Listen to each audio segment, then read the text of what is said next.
Така, за да си инсталираме Eclipse, първо трябва да има инсталирана Java и всъщност за програмистки цели е по-хубаво да има инсталиран JDK. Затова аз ще отида в Google, ще напиша JDK, ще избера първия сайт, който се отваря на Oracle, Java EE Downloads. Тук има различни тапчета, съответно трябва да отидем на Downloads. Тук излизат различни версии на JDK-а, съответно и на JRE-то. Аз ще избера JDK. Препоръчвам последна версия, 7 нещо си, в случая 7U9, докато тук долу има 6 U37. Значи натискаме на Download. Така, тук си избираме операционна система и 32 или 64 битов процесор.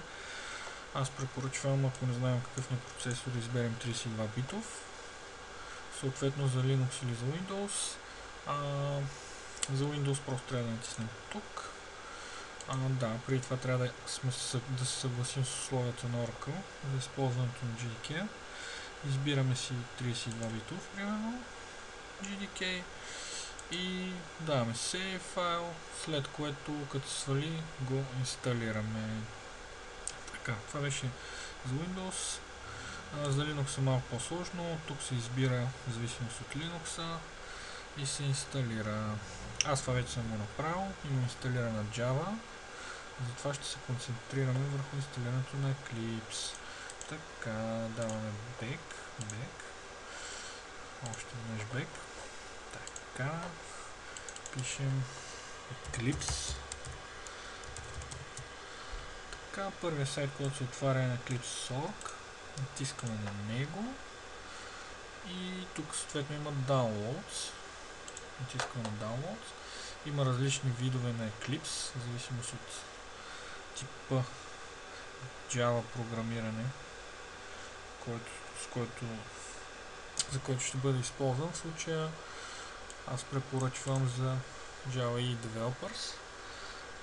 Това е всъщност който аз ползвам. Тук има избор на операционна система, понеже аз съм с Linux, с Ubuntu, по дефолт ми излезе Linux, но за Windows трябва да се избере Windows, съответно пак трябва да се избере 32 битов или 64 битов процесор, като е хубаво какъвто JDK, т.е.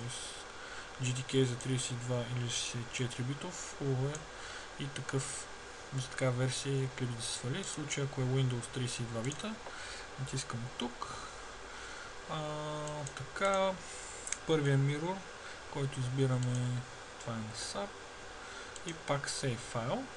Аз съм за Linux, малко по-различно. Избирам тук и пак 3264, аз съм 64 битов, натискам тук и OK.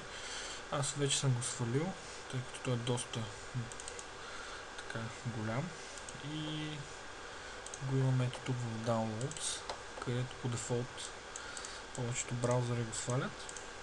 И това, което свалихме, е един архив, който трябва да разархивираме. В случая десен бутон Extract Here.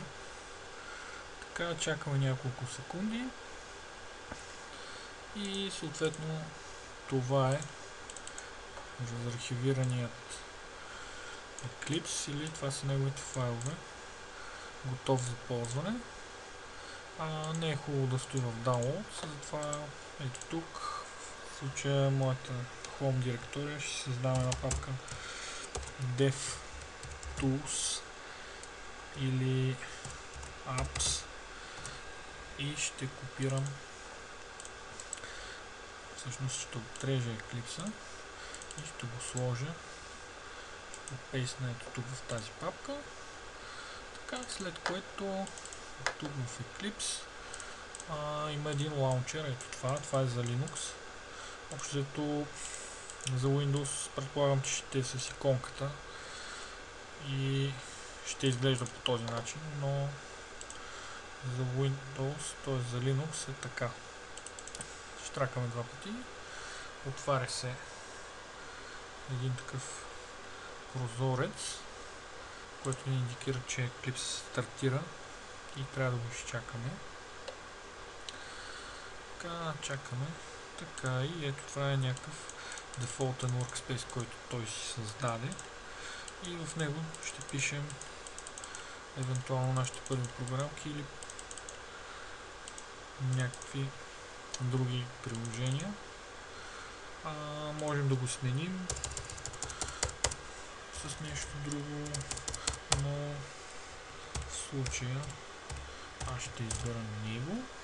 Всъщност това е папката, където ще бъде нашия проект, където ще се създаде, ще се работи върху него. И избираме този, натискаме OK, изчакваме го.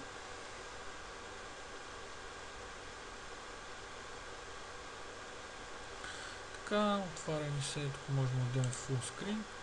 Отваря ни се един такъв welcome екран или екран за добре дошъл. Има различни предложения. Съответно нас те ни интересуват. Натискаме Workbench и всъщност това е нашата дефолтна Java перспектива, където ние ще можем да създаваме нови проекти и други неща. В случая това беше накратко как се инсталира Eclipse.